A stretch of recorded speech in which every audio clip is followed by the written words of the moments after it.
السلام عليكم ورحمة الله. ازيكم عاملين ايه؟ يا رب تكونوا بألف خير. هنبدأ كلامنا بالصلاة والسلام على رسول الله. اللهم صل وسلم وبارك على سيدنا محمد، صلاة تنفك بها الكرب وتنحل بها العقد وتكون شفيعة لنا يوم القيامة.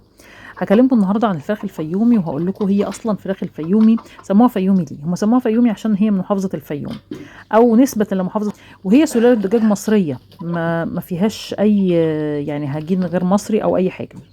بتجيب لحم وتجيب بيض بنسبة كويسة. معروف ان الفيومي معروف بقدرته على التحمل، يتحمل الجو البرد والحر وكل حاجة. غير ان هي جميلة وسريعة الحركة ولونها حلو. مناعتها قوية جدا ضد كثير من الامراض، يعني امراض كتير هي بتقدر تقاومها. لا محتاجة رعاية زي الفراخ البيضة، وبتوفر جهد وتكاليف كتير.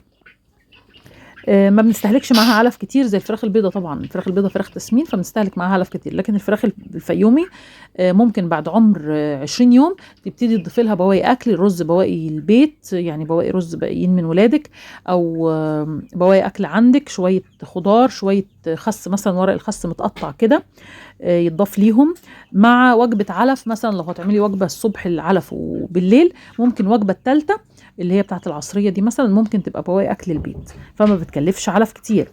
كمان إنتاجها البيض حلو قوي. المختلف فيها إن البيض بتاعها صغير شوية. هو شبه البيض البلدي، مش شبه بيض المزارع أو البيض التاني. حجمه صغير بس غني طبعا بالفيتامينات والعناصر الغذائية.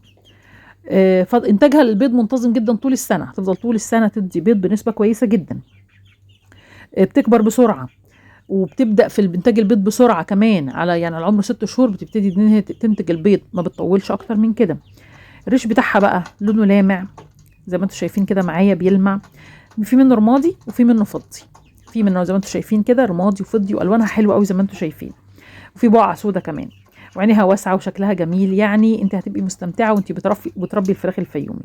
طبعا ما قلت قبل كده بتتحمل الجو البرد وبتتحمل الحر، وبتقدر تتكيف بسهوله مع اي جو انت تحطيها فيه. كمان بتتكيف مع الجو ده عشان في الريف ومزارع كمان مكشوفه، في المزارع المكشوفه بتربي الفراخ الفيومي فتتاقلم معاها بسهوله. بس وزنها ما بيوصلش طبعا وزن الفراخ البيضاء. احنا زي ما قلنا الفراخ البيضاء فراخ تسمين ممكن توصل حتى 3 كيلو و5 كيلو كمان، لكن الفراخ الفيومي ما بتوصلش في الاوزان دي. لكن لحمها طعمه حلو، ما تفرقش حاجه عن الفراخ البلدي بالظبط. يعني هم بيسموها فراخ بلدي، بس الناس بتوصفها دايما فراخ فيومي مش بلدي. يا ريت يكون فيديو النهارده عجبكم. لو عجبكم تعملوا لي لايك وسبسكرايب ودعوه حلوه من قلبكم.